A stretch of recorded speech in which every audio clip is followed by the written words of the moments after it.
और हरियाणा में कोरोना के मामलों में बढ़ोतरी को देखते हुए प्रदेश भर की सभी मिनी बस को एम्बुलेंस में तब्दील किया गया है। हरियाणा परिवहन विभाग ने सभी महाप्रबंधक को आदेश दिए हैं कि सभी जिलों में दी गई 5-5 मिनी बसों को एम्बुलेंस में तब्दील किया जाए। सभी मिनी बस में 4-4 मरीजों के लिए व्यवस्था की गई है। आपको ये बता दें कि यमुनानगर में तैयार की गई मिनी बस में ऑक्सीजन, स्ट्रेचर सहित पूरी सुविधा उपलब्ध है।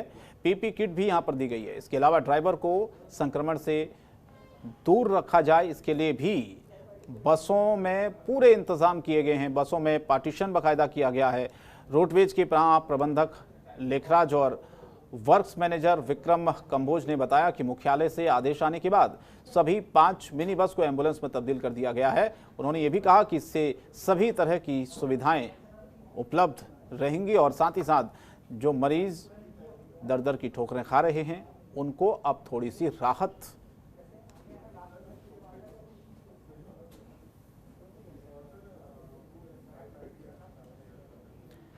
और करनाल रेंज की नई आईजी ममता सिंह ने कार्यालय पहुंचकर अपना पदभार संभाला है, जहां पर इस दौरान उन्होंने खुशी जाहिर की और ये कहा कि लोगों से कोरोना महामारी से बचने के लिए सभी नियमों का पालन करने की बात कही है।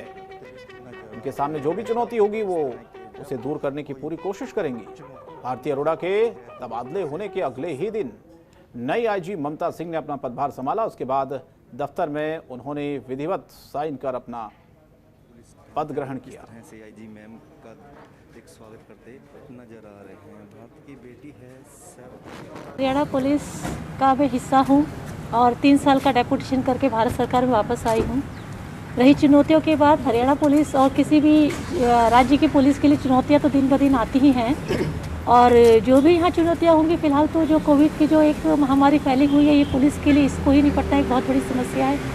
उसके अलावा जो डे टू डे पुलिसिंग होती है, लॉ एंड ऑर्डर होता है और सामने की जहाँ तक बात है कि हरियाणा पुलिस सक्षम है हर तरह की चुनौती, हर तरह की समस्याओं से निपटने के लिए। और मुझे पूरी उम्मीद है आप लोगों का और मेरी जो अपनी फोर्स है सबका सहयोग रहेगा और एक अच्छी सफल यहाँ पर मेरे को एक टेन्योर करने का मौका मिलेगा। हरियाणा सरकार सरकारी अस्पताल में कोरोना मरीज की देखभाल के लिए बड़े बड़े दावे करती है और तमाम वो सुविधाएं देने का दम भरती है जो कि सुविधाएं निजी अस्पतालों में मिलती है। वहीं सुविधाएं सरकारी अस्पतालों में उपलब्ध हैं, लेकिन धरातल पर इसकी सच्चाई कुछ और ही नजर आती है। ये तस्वीर कैथल की आप देखिए। कैथल के नागरिक अस्पताल की ये दिल दहला देने वाली तस्वीर सामने आई है, जहां मरीजों को बेड के साथ बांधकर रखा जाता है। बुजुर्ग महिलाओं को बिना किसी के सहारे कैसे जमीन पर तड़पते हुए छोड़ दिया जाता है। 3 ये वीडियो सामने आए हैं जो कि सोशल मीडिया पर अब जमकर वायरल भी हो रहे हैं, जहां पर आम नागरिक को सरकारी अस्पताल में जाने से डर लग रहा होगा। कोरोना के नाम पर जो इलाज किया जा रहा है उसे लेकर लोगों में काफी गुस्सा भी है कि ये है, लेकिन ये किस मंशा से खींची गई है ये नहीं बता सकते, क्योंकि कल एक मरीज बहुत ज़बरदस्ती कर रहा था 72% पर ही कि मेरे मरीज की छुट्टी कर दी जाए, लेकिन उसकी छुट्टी डॉक्टर ने राजीव ने नहीं की क्योंकि वह मरीज़ रास्ते में ही ख़त्म हो जाता। इस कारण शायद हो सकता है कि किसी ने ऐसा किया हो, या कुछ मरीज़ कल कह रहे थे कि हमें अपने रिश्तेदारों के पास अंदर जाने दो। उनको ये कहा गया कि आप अंदर मत जाइए, आपको भी खतरा है, हम केयर कर रहे हैं, हमारी स्टाफ नर्सेज अंदर हैं। लेकिन कई बार मरीज़ अंदर ज़बरदस्ती भी घुसते हैं। अब किस मंशा से ये ली गई है इसके बारे में नहीं कहा। सिविल हॉस्पिटल में हमारे पास अंदर 6 अटेंडेंट हैं जो दिन रात मरीजों की सेवा में लगे हुए हैं। साथ में पूरा स्टाफ, नर्सिस और जो भी अवेलेबल डॉक्टर हैं, चाहे कार्य की कितनी अधिकता हो, इन सभी मरीजों का पूरा ध्यान रखा जा रहा है और जिस भी मरीज को कोई भी तकलीफ होती है उसका तुरंत ध्यान रखा जाता है। इस समय हॉस्पिटल में 99 मरीज हैं और सारे मरीज जो हैं उन्हें किसी न किसी गंभीर जैसे कि जो भी मरीज हैं हमारे पास, उन सबको ऑक्सीजन की ज़रूरत है, उन सारों को केयर की ज़रूरत है, उन सभी को वो केयर दी जा रही है। और खबर यमुनानगर से, जहां पर ओवरलोड पर पूरी तरह से प्रतिबंध लगाने के लिए आरटीए विभाग ने शिकंजा कसना शुरू कर दिया है। मार्च और अप्रैल में विभाग ने ओवरलोड वाहनों पर कार्रवाई करते हुए जहां 627 वाहनों के चालान काटे, तो वहीं 2,10,00,000 का जुर्माना भी वसूला गया है। विभाग के अधिकारियों का कहना है कि ओवरलोड किसी सूरत में बर्दाश्त नहीं किया जाएगा। इससे एक तो सड़क हादसों का ग्राफ लगातार जिस तरह से बढ़ता है और साथ ही साथ ट्रांसपोर्टर्स से कहा गया है कि वो अंडर लोड ही चलाएं जिससे कि कोई सड़क हादसा ना हो। साथ ही उन्होंने ये भी कहा कि हमारा ये प्रयास है लगातार कि हम ओवरलोड को पूरी तरह बंद करवाएं। इसके लिए लगातार चेकिंग अभियान भी चलाए जा रहे हैं। हमारे आदरणीय श्री अमिताभ ढिल्लों जी, ट्रांसपोर्ट कमिश्नर हरियाणा के दिशा निर्देश अनुसार हमने माह अप्रैल में 627 वाहनों के चालान किए हैं और लगभग 2,10,00,000 रुपये जुर्माना किया है। चेकिंग आगे जारी रहेगी और हमारा ट्रांसपोर्टरों से निवेदन है कि वो अपने वाहनों को अंडरलोड ही चलाएं।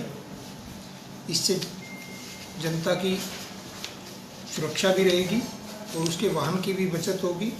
ट्रांसपोर्टेशन में सभी को लाभ मिलेगा। और बढ़ते कोरोना संक्रमण को देखते हुए करनाल के मुस्लिम समुदाय ने एक पहल की है और जिला प्रशासन के साथ मीटिंग करके आश्वासन दिया है कि ईद का त्योहार सभी हर्षोल्लास के साथ मनाएंगे। हाँ, पर ईद के दिन नमाज घर पर ही अदा करेंगे। नमाज अदा करने के लिए मस्जिद में भीड़ नहीं लगाएंगे।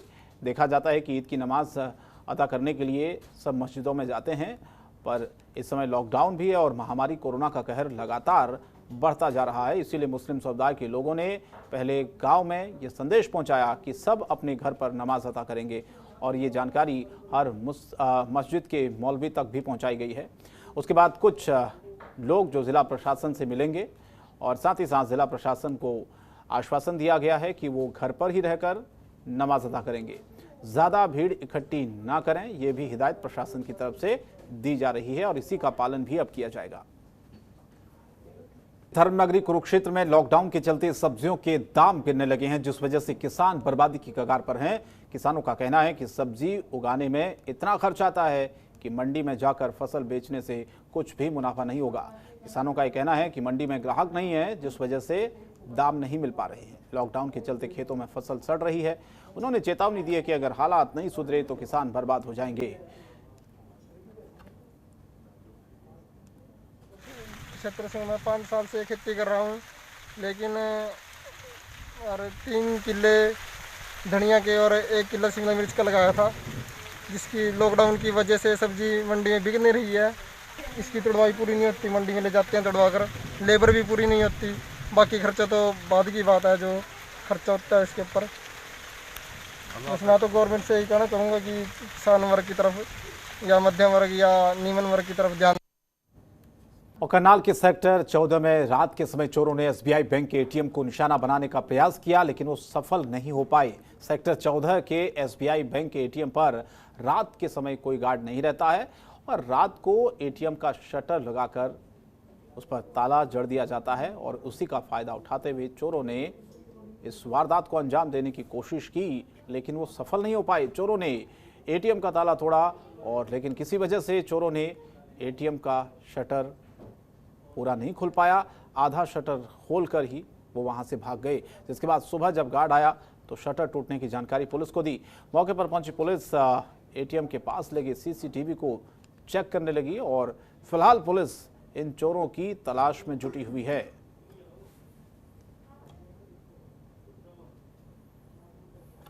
सेक्टर 14 का एटीएम है सर ये जी।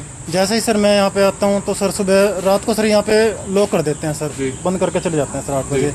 जैसे मैं सुबह आया तो सर यहाँ पे सर ताला टूटा हुआ था, शटर सर आधा डाउन था, आधा ऊपर था और आधा नीचे था सर। और सर यहाँ पे एक ईंट पड़ी हुई थी सर, और सर यहाँ पे एक बिजली का बोर्ड है वो पड़ा हुआ था सर। ऊपर से तार वायरिंग खोली हुई थी। तो मशीन तो नहीं तोड़ी?